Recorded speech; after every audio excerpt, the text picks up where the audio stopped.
live. Oh, is this thing on? I don't care. I want him to hear. This is the Pregame Show, your early morning shot of sports on 95.7 The Game. Come on!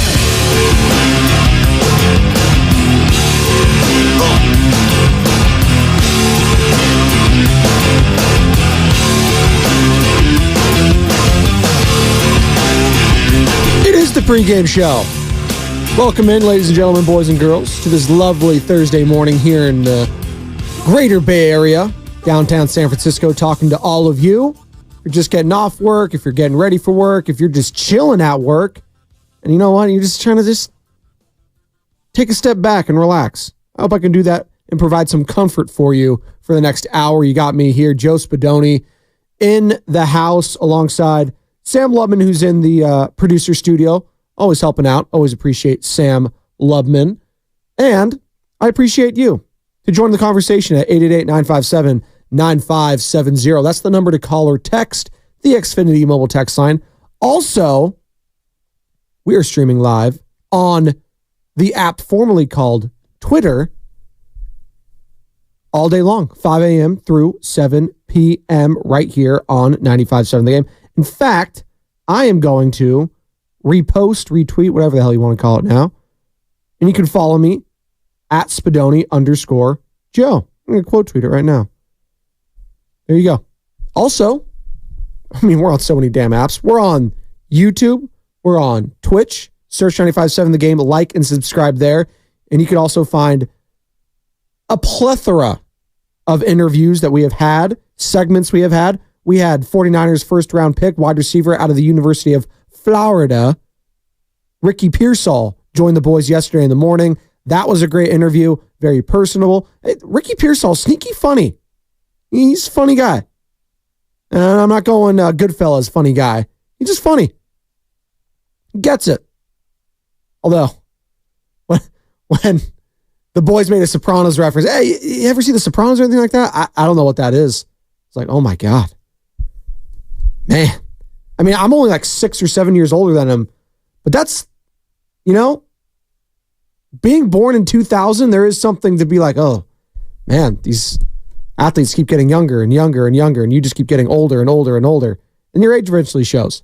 So that was a fun interview. Check that out on YouTube. Also, download the Odyssey app, favorite 95.7 The Game. Take us wherever you need to go. Talk about all things Bay Area sports. And right now, after the joy and jubilation of listening to Ricky Pearsall, man, yesterday was dominated by either Kevin Durant going back to the Warriors, LeBron James, or the San Francisco Giants. Another L for San Francisco. 6-2 the final out in Beantown. Dalton Jeffries only lasts 2 2/3 innings, gives up 5 hits, 4 earned runs, has 3 Ks, 2 walks, but it's just not going to get it done. And scoring 2 runs is not going to get it done either. It's just not. Starter for the Boston Red Sox, Cutter Crawford. That's a baseball name if I've ever heard one. Cutter?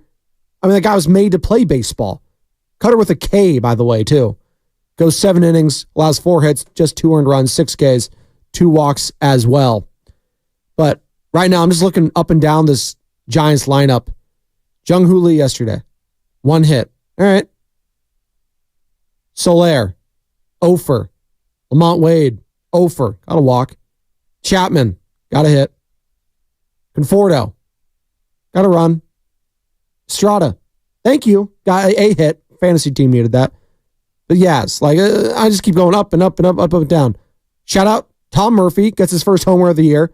Of course, a guy named Murphy has a home run in Boston. It's just par for the course. It has to. Come on. But that's just not going to get it done. 5 hits and 8 Ks for that team. Timely hitting has been a problem. Getting on base has been a problem.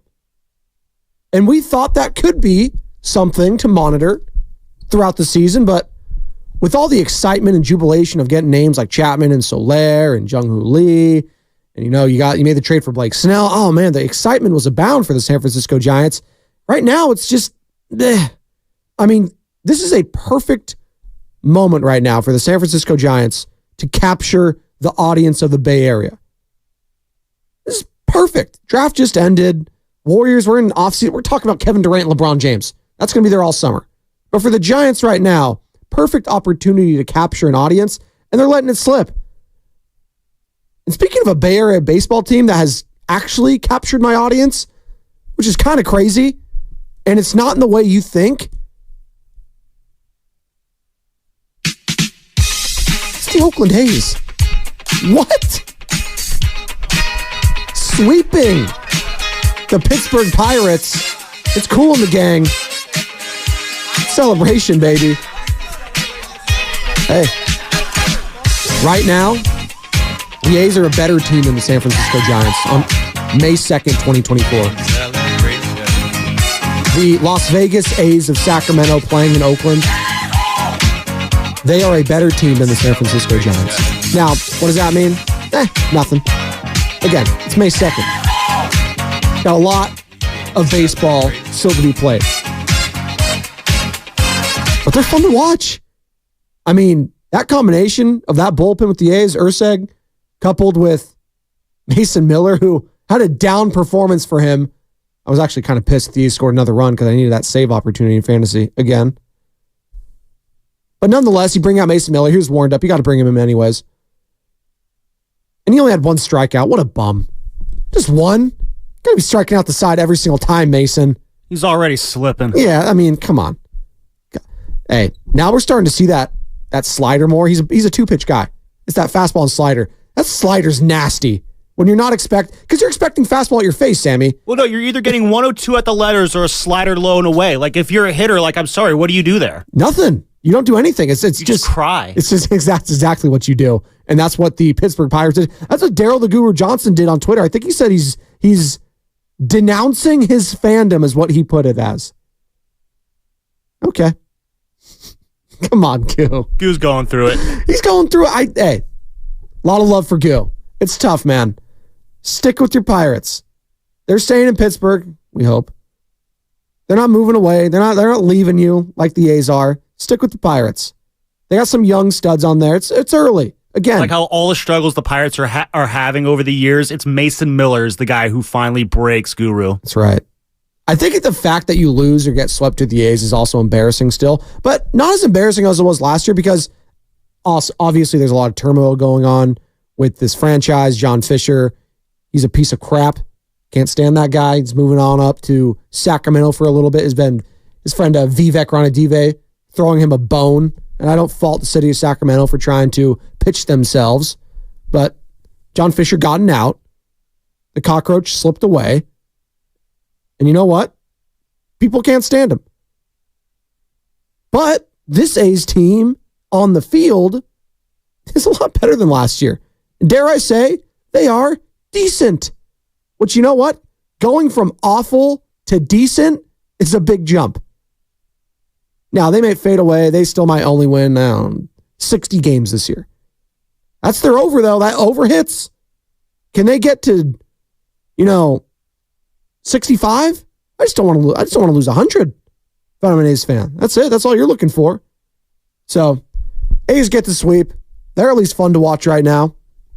Giants still have time to capture our imaginations, but it's fading. It's fading. And it's not summertime yet, as Joe Shasky of the Morning Roast would like you to think. May does not signify summer. Never has. June 1st. If we just want to go like generic, I know it's not the official date, but June hits, call it summer. That's what we do. My birthday's on June 4th. It was always the unofficial start of summer for your boy. It was always perfect, too. Growing up in elementary school, K through 8, it was like always on the last week of school. So everyone was in a good mood. So you invite them to their house, you get all the best presents, stuff like that. Early June birthdays, put that up there with any birthday out of the year as the best. Early June. Good morning to all of you on the Xfinity mobile text line. I know what you want to talk about. It's the biggest story right now in the Bay. It's not Ricky Pearsall. It's not the NFL draft. It's not Brandon Ayuk, although that is big. It's not the San Francisco Giants. It's what the Warriors are going to do in this offseason. What are they going to do? I don't know. They got to do something, though, right? They can't just run this back. Like, if the Warriors run this back, it's a wrap. It's over. At least for this next season, championship hopes. And that should even be the expectations, right? Well, when you have Stephen Curry the expectations kind of have to be championship. When you have LeBron James, the expectations have to be championship. When you have Kevin Durant, the expectations have to be championship.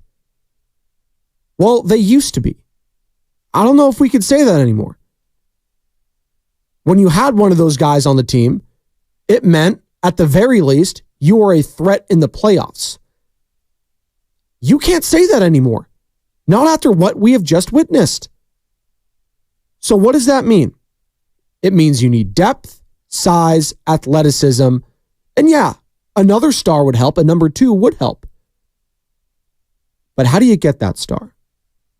The conversation that dominated the airwaves yesterday, from Steiny and Goo, Willard and Dibbs, to all the guests that they had on, was surrounding Kevin Durant going back to Golden State. Okay. Talked about it a little bit yesterday morning. A little bit. It makes sense. It does. He knows the system. He knows the area. He knows the teammates. He knows the head coach, the owner, everyone. Hell, he knows Mike Dunleavy. It makes sense as a basketball fit. But there's emotions involved. There is personalities involved. And it's what Kevin Durant wants too. I do think that matters in this. You can say Spadoni, it's a business. He gets traded, he'll play. Yeah, sure. But what does Matt Ishbia, the new Suns owner, think? He spoke to the media yesterday. They still have some decisions to make. I don't get the sense that he wants to tear this whole thing down. Now, Frank Vogel might be gone. But I don't get the sense that Kevin Durant would be all hunky-dory and all bought in coming back to the Golden State Warriors. And I actually heard a caller yesterday. Yeah, I know, crazy. I heard a caller on Steiny and Goo. I think it was our guy Word out in Oakland. I think he follows me on X. You can follow me too, at Spadoni_Joe. But he made a good point. He called in. He's like, hey, it's kind of funny how Warrior fans went from crapping all over LeBron and KD all year long to now, not all of them, but a lot of them now begging for either LeBron or KD. And it's just funny how that happens in sports. And I don't fault fans for doing that. That's what we do. You're damn right. I'm cheering against Patrick Mahomes and Brittany Mahomes and Taylor Swift and Travis Kelce as much as I can. But if they came to my team, oh my God, if there's a possibility, I'm so sorry. I don't know what I was thinking, Patrick. Taylor, please, I love your new album. It's so great. Oh my God, she wants Charlie Puth. She wants him to be more famous. Oh my goodness. Yes, we all do that. But it was good perspective, I thought, from Word, talking about the other players there, specifically Kevin Durant, because LeBron already went through this. There was a lot of Kobe fans, a lot of Laker fans that could not stand LeBron James because they felt like they were threatening Kobe's legacy as a, top 5 player of all time. And listen, I'm a Laker fan. LeBron, he might be the greatest player of all time. Might be the second best player of all time. That's okay. And that was easier to digest because LeBron won a title there. If LeBron came to the Warriors and won a title, oh yeah, he's a Warrior for life. Just like Kevin Durant should be a Warrior for life, right? Why isn't he, though? Like, when it's all said and done, I'm remembering Kevin Durant as a Golden State Warrior, not an Oklahoma City Thunder, because of what he did in the biggest moments of his career, going up against the likes of LeBron James, Kyrie Irving, and Kevin Love. He is a Golden State Warrior. But does he view himself as that? That's the question. I'm not so sure. There's a lot of sound I want to get to because there was a lot of different guests that came on yesterday. Danny Green, 3-time Super Bowl champion, NBA champion. Amin Al-Hassan obviously worked in the front office in the NBA before. Meadowlark Media, you see him on the Dan Le Batard show all the time. He was on with Willard and Dibbs. Monty Poole, NBC Sports Bay Area. There was a lot of sound, and I don't want to throw it all on you right now. Eric Pincus as well, general manager of the Sports Business Classroom and also national NBA writer for Bleacher Report. Eric Pincus. Don't call him Michael Pincus Jr. Eric Pincus. I give myself a 2. Sam thought it was funny, so I just threw it out on there. But he's joined Willard and Dibs as well yesterday. He had some interesting thoughts. I want to start with this one, though. On Amin Al-Hassan joining Willard and Dibs yesterday on why Kevin Durant wouldn't want to go back to Golden State. Take a listen here.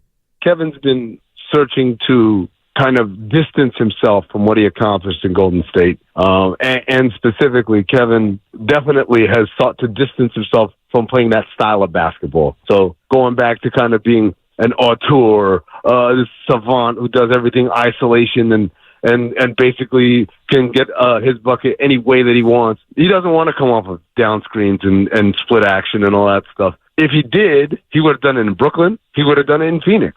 But he's resistant to that kind of play, I guess, because he finds it insulting, or maybe deep down, like I said, it just reminds him of his time in Golden State where he wasn't his version of himself. He was kind of the Warriors version of himself. So I just think there's a lot of, baggage there from him specifically that will kind of prevent that from happening. Again, Amin Al-Hassan, who joined Willard and Dibs yesterday. Find that entire interview. Go ahead and search 95.7 The Game on YouTube. Like, subscribe, all that. You'll find it there. Also, again, we are streaming on Twitter this morning. Search 95.7 The Game on Twitter, X, whatever the hell you want to call it. And also follow your boy at Spadoni_Joe. See this lovely mug at 5 a.m. More from Amin on why he doesn't think the Suns would want to trade Kevin Durant. The Phoenix Suns, I don't think, would entertain that sort of move, because what it would basically be kind of a tear down, or kind of like, let's start this thing over. And I don't think Matt Ishbia is in that kind of frame of mind. Matt Ishbia, the principal owner of the Suns. There you go. But this is the Warriors offseason. We're going to be doing this. This is what we do. You get bounced early if we don't even make the playoffs. It's offseason talk. What can we do here? What can we do that? The number one question right now in the Bay Area, it's not, can the 49ers get over the hump? It's not what the Giants are going to do this season, what the Sharks are going to do. Are they going to get, who's this, Celebrini's kid? Yeah. No. It's, what is this last chapter going to look like for the Golden State Warriors? That's what the question is. And no one knows right now. And we're kind of living it right now. And this last chapter, the beginning of it, has not looked good. This is kind of like the last chapter for a lot of dynasties. This is what it looks like when guys like Dirk Nowitzki and Kobe Bryant, Tim Duncan, it kind of fades out. Now, Steph is still playing at an extremely high level. He hasn't had a major injury like Kobe had, like an Achilles in his career. He hasn't had that yet. Knock on wood. He doesn't. But he has shown signs of age and taking a step back, a little shuffle, if you will, a little moonwalk. That's okay, because he's still better than almost everyone else. He's still a top 10 player in the NBA. He is that damn good. But it's not good enough anymore, just by himself. And that's why getting a Kevin Durant or a LeBron would help. Would help. Doesn't solve all your problems, but it does solve some of them. At the very least, you become a first round playoff team. I'm confident in that. You can get to the first round. Now, going toe-to-toe with the Thunder, T-Wolves, Nuggets, going to be challenging. But I need to wait and see what happens after this season as well, all of it culminating and seeing what these teams do and these franchises do, because there's going to be a lot of movement, I feel like. These teams just cannot run it back. I'm looking at Milwaukee. I'm looking at Los Angeles, both Los Angeles teams. I'm looking at the Suns, the Warriors. These teams just get the Heat. Like, how can you be the Miami Heat right now just getting embarrassed yesterday, getting bowed out, and say you got to run it back? Like, They are relying on Eric Spoelstra to pull magic out of his hat in Miami every single season. And once Jimmy Butler got hurt and playoff Jimmy was gone, it showed who they really were. They were a fringe playoff team at best, going up against the big dog and one of the best teams in the NBA right now, the Boston Celtics. That's usually what it looks like. I think we were jaded last year in the playoffs because the Lakers had some favorable matchups early. They were a play-in team. They took care of business against a Ja Morant-less Memphis Grizzlies squad. They advanced to the second round in a favorable matchup. They just match up well against the Warriors. That's just what it is. Anthony Davis, LeBron, they got size everywhere. Hachimura. They're a problem. So they got a favorable matchup there and they won it. Then they did not get a favorable matchup in the Western Conference Finals against the best team all regular season long in the Denver Nuggets. And they got swept. Greatest sweep ever for a losing team, but it was a sweep. And then you look at what took place in the Eastern Conference. Again, the Heat went on a run. It was great. But it's all reliant on Jimmy Butler turning into a god for a couple series until he wasn't in the finals, by the way. Jimmy Butler did not have a great NBA Finals. So that's what happens. You got a team like the Heat, playing team, a team like the Lakers, playing team. Sure.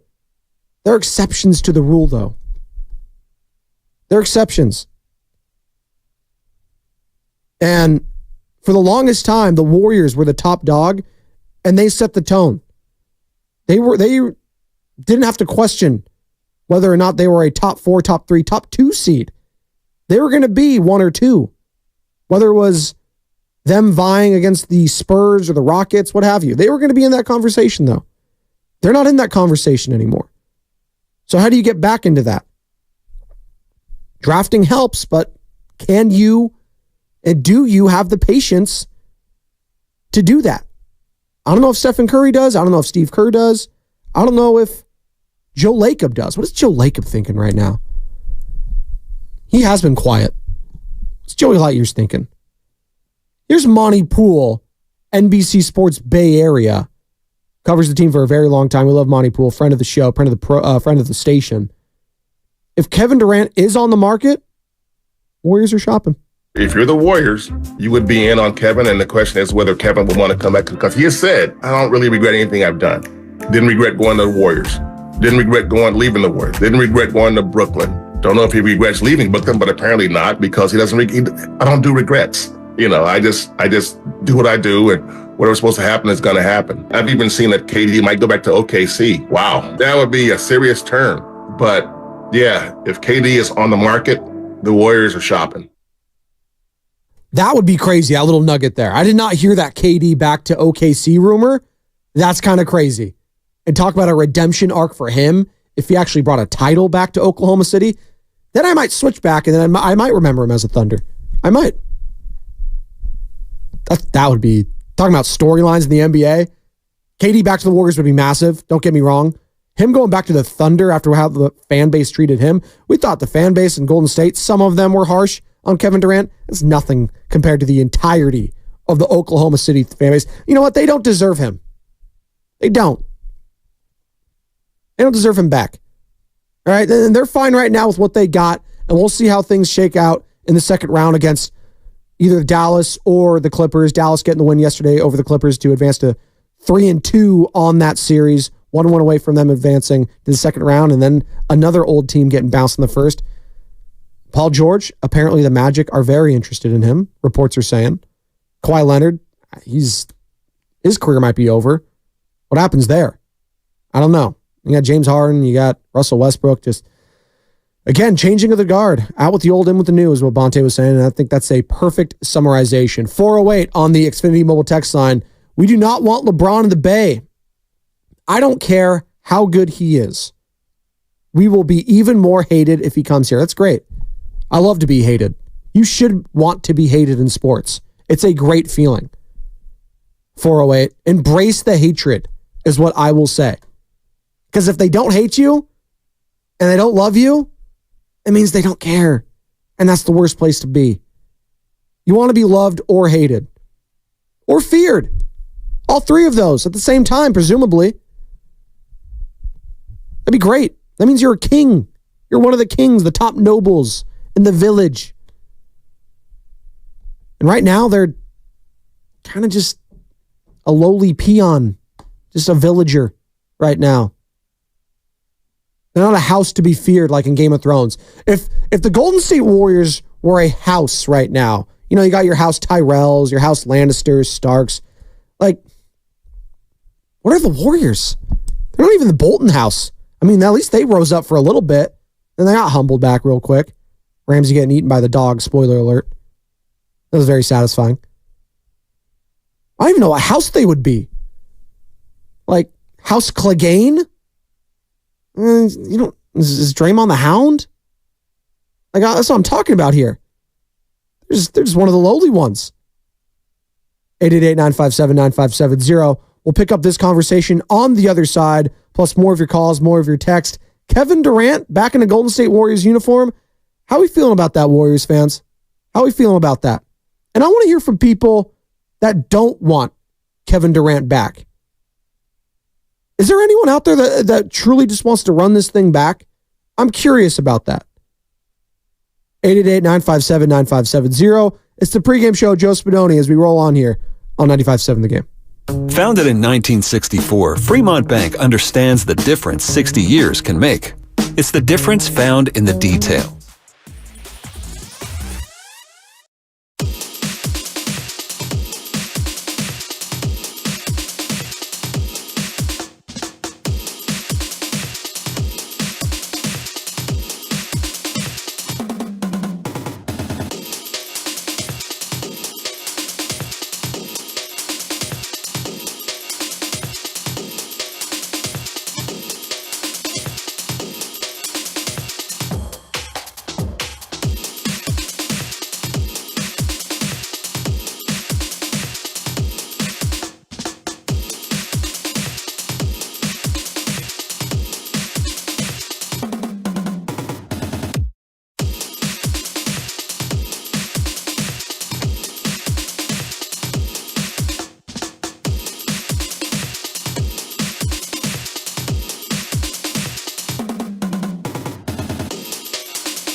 He's not on this earth. Come on. It's a pregame show. Joe Spadoni, 95.7 The Game. We're rolling. We're talking Kevin Durant. We're talking Warriors. We're talking... You're talking about the A's. They're playing well. They just swept the freaking Pirates. Impressive. Giants, they're not very impressive right now. That's the thing. I think both the teams have, the damn near same records? 14-17 is... Right now, standings... Oh, A's are 15-17. The A's are better. In fact, May 2nd. That's crazy. That's absolutely insane. With all the money invested in the Giants and lack thereof in the A's, and oof. But we're talking Kevin Durant. It's Warriors offseason, and again, it's the biggest question right now. In the Bay Area, it's not, can the 49ers win the big one? Can Kyle Shanahan and John Lynch win the big one? How's this thing going to end in Golden State? Because this was a dynasty. This team won championships. This was one of, if not the greatest team ever assembled. Again, I don't say that lightly. I think we kind of sleep on that here in the Bay because we're just so damn used to it, so damn used to greatness. This is one of the greatest teams in the history of the sport. And we don't know how it's going to end. And for the first time in a long time, you're starting to see the cracks in the foundation and the possibility that this might end ugly. And that's crazy when you still have Stephen Curry, Draymond Green, and maybe Klay Thompson. We'll see. Again, I don't know how this thing's going to shake out in the playoffs, but it's going to have ramifications on the offseason and in free agency. And what is it going to look like for teams like Phoenix, teams like Los Angeles, teams like Golden State that want to win a title, that need to win a title because they have aging stars and they're feeling their mortality. I mean, unless you're LeBron, you're 39 years old and you're still going to be like first team All-NBA. Unbelievable. But even Stephen Curry was feeling it this year. The Draymond Green stuff with everything.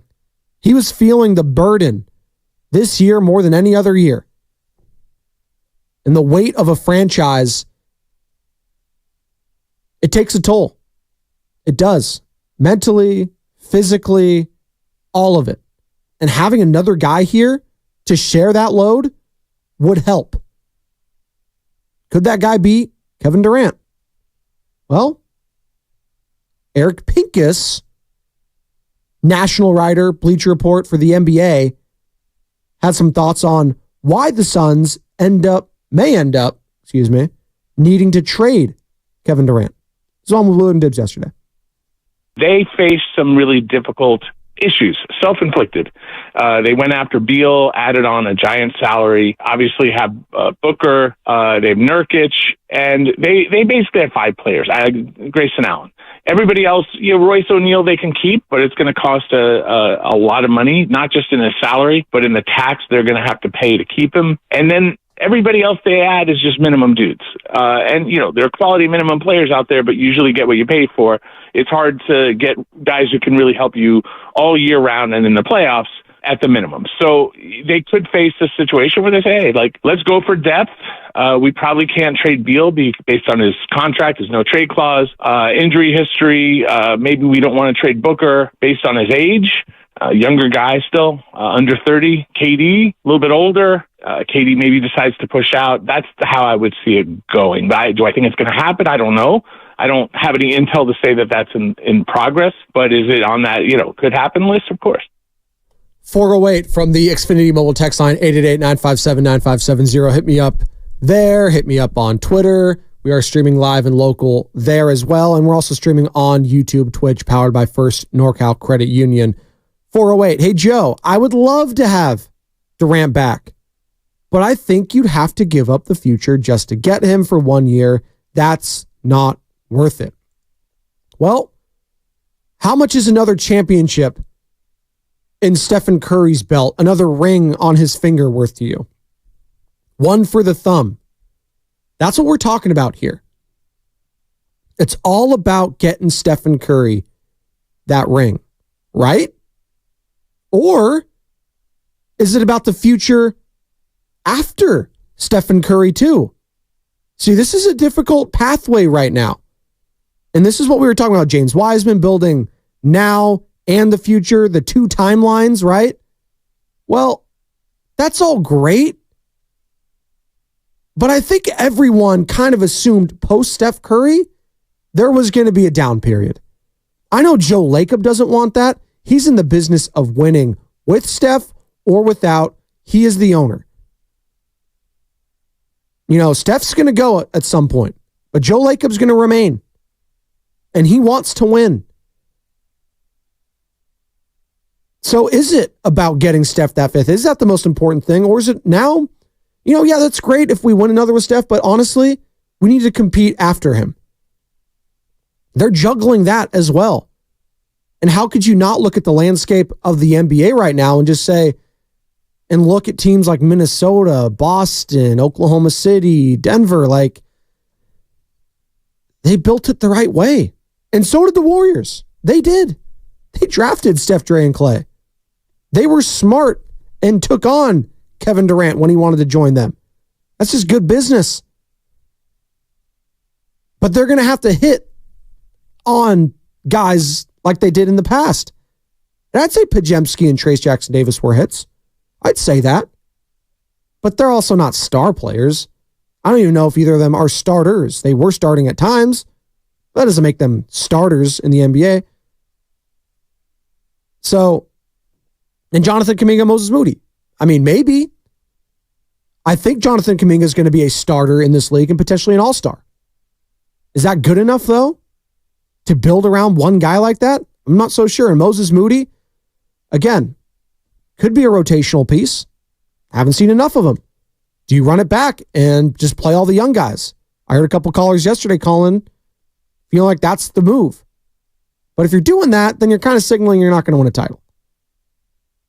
So, Eric Pincus, more from him.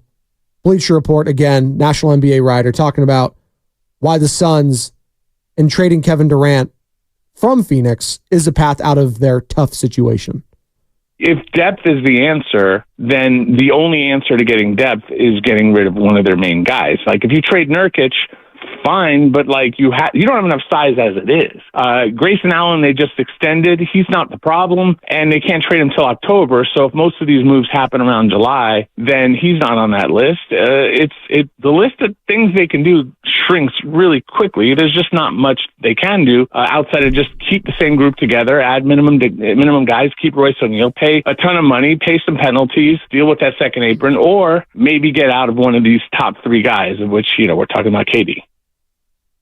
And this question was posed to him. Draft picks, Kuminga, Moody, Wiggins. Is that enough for Kevin Durant? Assuming that they give their pick, they don't win the lottery. Right. They're not going to win the lottery. So but if they don't win the lottery, now their picks open up a little bit. Now they could trade 25, they could trade 26, 27, 20, 29, but they have to have one every other year. So it's a couple of picks. It's not like a crazy number, but it's something. And so, yeah, the picks exist if you're Golden State. If you're including a Kuminga, a Moody, along with Wiggins, and it's a commitment, you know, on the Suns, Wiggins isn't cheap, but he's certainly cheaper than KD, and maybe you're adding depth. I don't know that they care about picks, but at least maybe they could trade those picks or get another team involved who wants those picks and get more help, because the Suns just need bodies. Eric Pincus, by the way, has a little Bob Myers in his voice and his inflection, the way he talks. Remind me of Bob there. Who, by the way, is getting way too much hate on the broadcasts, I feel like. And maybe I'm biased, and our station is biased, because Bob has always been so good to us with his time coming on the station, whether it's with Steiny and Goo, whether it's with Bonte and Shasky, everyone. Love me some Bob Myers. Just think he's getting unfairly crushed in some of these playoff games. I mean, the guy's a rookie broadcaster calling huge and massive games now. And I think we're just nitpicking to nitpick. And I get it. He didn't play at the highest of levels. He played collegiately, and he's been in the front office forever. I don't think he's been that bad. I'll just put it that way. People crushing him just to crush him, I feel like. That's interesting to me. Because I would do that deal. Draft picks, Kuminga, Moody, Wiggins for Kevin Durant. I would do that deal. Would you? 888-957-9570. I think the Suns, of all the draft scenarios I saw Willard tweet yesterday, or the station tweeted one of Willard's takes, like Chris Paul and Wiggins and picks. No. Kuminga needs to be a part of that. And if we're adding on Moody, I think that completes the trade along with Wiggins and some picks. But do the Suns agree on that? Does Kevin Durant agree on that? Well, maybe it's not up to KD. Maybe Ishbia looks at this and he's like, you know what? Maybe this is the right route to go. Get depth, get some picks, and we'll start to salvage this thing. We still got Devin Booker. Maybe we keep Beal. No one's going to want him. We try to figure things out. We're going to figure things out during this break. Come on back. One more segment. More of your calls, more of your texts. 888-957-9570. It's the pregame show. Joe Spadoni, 95.7 The Game. At Shane Company, we believe everybody is made to shine. This Mother's Day, help mom shine her brightest.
Voices who know your team the best, giving you their unfiltered takes on the current state of your squad. It's always football season on the free Odyssey app. That's AUDACY.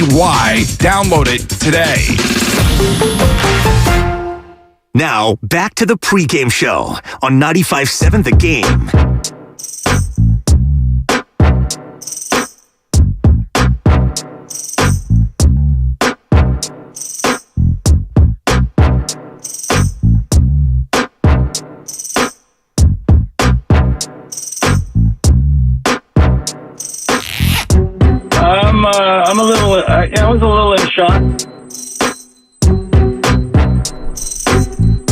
morning. Pregame show, Joe Spadoni. One more segment before handing the baton off to Bonte Hill and Joe Shasky, the morning roast. Who do they got on today, Sammy? Guest-wise. Oh, he's locked into something else. See, this is when I know he's not listening to the show. He's doing this, but that's all right. I'll get it before this show's over. 888-957-9570. We're talking about doing guests here on the pregame show. Do like East Coast guests, stuff like that. Maybe when certain players are on a road trip, get them on. I think we could do that. Be fun. Wet my whistle, if you will, when it comes to talking to some of these pro players, like the Giants right now. It's already 8:47 over there. Now, they got an early start time, East Coast-wise, 1:30 over there. I think 10:30. They're playing our time, so trying to avoid the sweep. The Giants they're just not. Offense just boring, lethargic, not great. The starting pitching's actually been pretty good. Dalton Jeffrey's not great yesterday. Outside of him, though, Keaton Wynn, Logan Webb, Jordan Hicks, like all these guys, Kyle Harrison, been impressive. Bullpen has not been. The spot starters have not been. And the hitting has just not been up to snuff. They're 14-17. It's not time to panic yet. Not time to panic, but they are 5-10 on the road. That's never great when you can't win on the road. You're going to need to. If you want to be a playoff team right now. But it's May 2nd. And right now, we're focused on the Golden State Warriors offseason. And they were not a playoff team last year either. They were a play-in team that didn't make the playoffs. And we've been talking about ways to rectify that. And one of them, and it'd be a reunion, a familiar face, be Kevin Durant. And how do we get him over here? The Suns are in cap hell. They are in draft pick hell. They're in a very difficult spot of all the locations. And I've been talking about this. I've been thinking about it. The Lakers, the Warriors, and the Suns right now. And they have three of the players, the greatest players of the last decade. That being LeBron James, Kevin Durant, Stephen Curry. Of all those situations that each of those players and their teams are on right now, which one is the best? Lakers, I think, have the most flexibility with their roster. They do have two stars, but they can move off a lot of these contracts that they have with some of these younger guys. And they are young. I know we think of LeBron and AD, and they're kind of older, but Austin Reeves is young. D'Angelo Russell's still relatively young. Rui Hachimura, young. Like, they got young pieces they could move on if they did indeed want to make a trade. They got picks they could move on. So that situation's not awful. Suns, I think it's easily the worst situation. After all the things I just mentioned. And then the Warriors have assets they can move if they want to. But again, they're paying Stephen Curry a lot of money. They're paying Draymond Green a lot of money. Andrew Wiggins, who's going to want to take on that contract? Maybe you'll have to attach some draft picks there. Give to get, if you will. So there is a lot happening right now in regards to some of these teams, and they're taking a look in the mirror, a good, hard, long look at themselves and trying to figure out the team they are now and the team they want to be going forward. And it's just not that simple because of the teams like the Wolves, like the Thunder, like the Nuggets, like the Celtics. It's just a very difficult spot to be in. It's not like the NFL where, you know, each and every year there's a new team that comes out, like the Texans last year, the Packers. Like, usually teams show you who they are throughout a season. In the NFL, it can be one game and you can get hot, and we've seen wild card teams win it all. We're not going to see 7, 8, 6 seeds. Like, they're not winning the title. That's just not happening. It's never happened in the NBA. Not really. Maybe there's one or two occasions in which that's happened, but that just isn't a reality. So how do you get to be one of the top teams? Well, continuity helps. But again, how long can the Warriors be patient? The Lakers, they can't. LeBron's going to be 40. The Suns, new owner. You think new owners are patient? No, they want to win. Ishbia, he's the new kid on the block. He looks at a guy like Joe Lacob and he's like, I want to be like that. How do I do that? Well, Lacob came into a situation that wasn't the best. Guy was getting booed. There was some tough love there early on. But ultimately, you know what? It worked out for him. But now this is the hardest part for Joe Lacob. Juggling the current with the future. And also the past is involved here because a guy like Klay Thompson, what he has meant to this franchise has been tremendous. You can't quantify it. He's a 4-time champion. He's a Splash Brother. He is a statue guy. But I don't know if we're talking about Kevin Durant, if he could bring back Klay Thompson. Unless he's willing to take a massive pay cut there, then okay. But why would Klay do that? Why would he want to do that?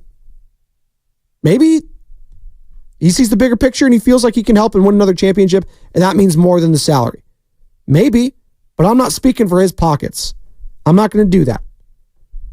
Danny Green, NBA champion, Spurs, Lakers, now our Odyssey NBA insider doing some work for Odyssey. We love that. He was on with Steiny and Goo yesterday. You can find that entire interview on YouTube or the Odyssey app. Download that. Favorite 95.7 The Game. He was talking about the possibility of that Kevin Durant coming back to the Golden State Warriors and the relationship with Draymond Green and how that works.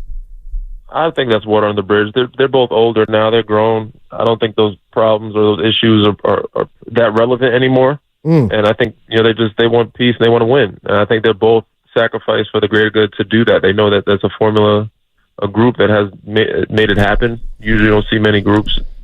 Very few like big threes work smoothly, or big fours or whatever. But with him there, they know they can win. They might go there. I don't know if he'll entertain it because of all the media and backlash he's got for going there in the first place. To go back again, I don't know if he want to handle it. See, Kevin Durant's an interesting cat. He's very interesting. He's polarizing. We always like to view him as sensitive, and that's fine. I think the word sensitive has gotten a very bad rap. I'm sensitive. We're all sensitive about some stuff. Kevin Durant's just more open with it. You see it because he tweets through it. He's on Twitter, so are we. At 95.7 The Game, at Spadoni_Joe. We are streaming. But he's on there. He's responding to people. And that's fine. I don't know why we got so mad at that. We expect athletes to just, shut up and dribble. No. You have a voice. Use it. I was just watching The King's Speech the other day. Great movie. We'll have voices. Use it. And Kevin Durant uses his, and sometimes we don't like what he has to say. Other times we do. They don't like the fact that he's talking to, Joe Blow 957892225 underscore hashtag nudes in the bio. He doesn't like that he's responding to guys like that. That's fine, but that's what he does. Do I think that Kevin Durant doesn't want to come back to the Warriors because of the media scrutiny? No. I think that chapter of his life is closed. He moved on. A lot of Warriors fans don't understand it, that the grass isn't always greener on the other side, and maybe it wasn't. But I think his time here ended, and he was ready to move on. And that's fine. That's okay. Because when people always bring up, Kevin Durant, he made a mistake. To Warriors fans and to a lot of people, sure. But for him, getting out of Golden State and that relationship with Draymond Green in that locker room, and it just wasn't ending on the right note. And he saw the writing on the wall, and he wanted to move on. And maybe be his own guy somewhere else. And he tried that, and he was damn close from being that dude with Brooklyn. If his shoe size was a little smaller, maybe they are NBA champions. Maybe they do advance to the Eastern Conference Finals and knock out the Hawks and then go on to beat the Suns. And I think they would. Would have, I should say. But I'm not going to fault KD for leaving the first time. Just like I wouldn't fault him for not wanting to come back. Because that's how he feels. That's all right. Golden State Warriors fans, and they're going to take offense to it, and that's fine. You feel like it's sliding the team, and no. Sometimes it's not about you. It's about the other person. That's a life lesson there for you. All right? Eric Pincus, Bleacher Report, NBA writer, joined Willard and Dibbs yesterday. Asked if a potential Kevin Durant trade to the Warriors would mean bye-bye to Klay Thompson. Not necessarily. Like it's doable, but his salary might be $15 million or something like that. It depends on the exact. I ran it with the premise that they keep Clay. They go back to what was. You know what I mean? They go back to the KD, Clay, Draymond, Steph, and keep Pajemski probably and whoever else they can keep. But yeah, Clay may not be happy about it, and another team may offer him more. But I mean, again, he's older. He's making a lot. He wants a lot of money, but I don't know who's willing because there's just not a lot of teams that have money. And most of the teams have money. The only one that's like a real playoff team is Philadelphia. Everybody else is like, Charlotte. They're like rebuilding, or the Jazz. I don't see what you could argue Orlando. Orlando's got cap room, and they're a playoff team. So maybe Orlando, maybe Dallas somehow finds a way, but I don't even see how that works. So I think it's theoretically possible to go back to what was with, but does KD want that? That's a different story. I don't know. And this final one from Eric Pincus, again, he was a great interview yesterday at Willard and Dibbs. Very much enjoying the sound reaction here. Clay's market, what is that around the league? Well, Eric thinks it might not be as robust as we seem to think. I could argue Orlando could use some shooting. Wouldn't hurt to get a shooter. Is Clay the right age and fit for them right now? It may be on a short deal. I could squeeze my mind into it. Maybe the Sixers strike out with Paul George, decide they don't want Buddy Hield back, think they want, a shooter that has more experience in the playoffs. Maybe it's Clay, maybe they go for Clay for 20 and somebody else for 20, et cetera, et cetera. So there's a pathway where he might get paid. But I mean, the reality is he's had some serious injuries and he's probably worth more to the Warriors than he is probably to anyone else. The idea of Clay, I mean, hell, everyone loves Clay, but the reality of like 6-7 teams that have very limited time to use that money, and they're going to, rebuilding teams just have no interest. And why Klay Thompson? So, and that's without even looking at, well, who else is out there? There are other guys out there that might get paid. So is Clay the number one guy who's going to get that money, or is it going to go to someone else? What is Klay Thompson's future going to be? With the Warriors or with someone else? That is going to be another interesting question. There's so much happening right now in the NBA, off the court as well as on the court. Are the Nuggets going to repeat? Is this going to be Anthony Edwards' time? Is this going to be his moment? Is he going to seize it? Can the Celtics finally get over the hump? When you're talking about the 49ers getting over hump, can the Celtics finally win one? Which feels like forever. Has it been 17 years? God, time flies. Hate that. But what is Klay Thompson? That's just another story. We're talking about Kevin Durant, talking about LeBron. No, Klay, it's great getting one of those guys, but losing Klay, and I know Warriors fans would be like, Klay, yeah, we love you and stuff like that. They'd move on so fast if they got a LeBron James or Kevin Durant. Or as Eric Pincus said right there, that could be a possibility you keep Klay if he takes a lesser deal. If his market is not as robust, that would work in favor of the Golden State Warriors. You're not saying you're rooting for Klay not to get paid elsewhere, but if you want to keep him, you kind of have to. Also kind of have to listen to the Morning Roast because they're coming up next. Bonte Hill, Joe Shasky, 95.7 The Game. You're listening to 95.7 The Game, KGMZ FM in HD1 San Francisco on Odyssey Sports Station. Always live on the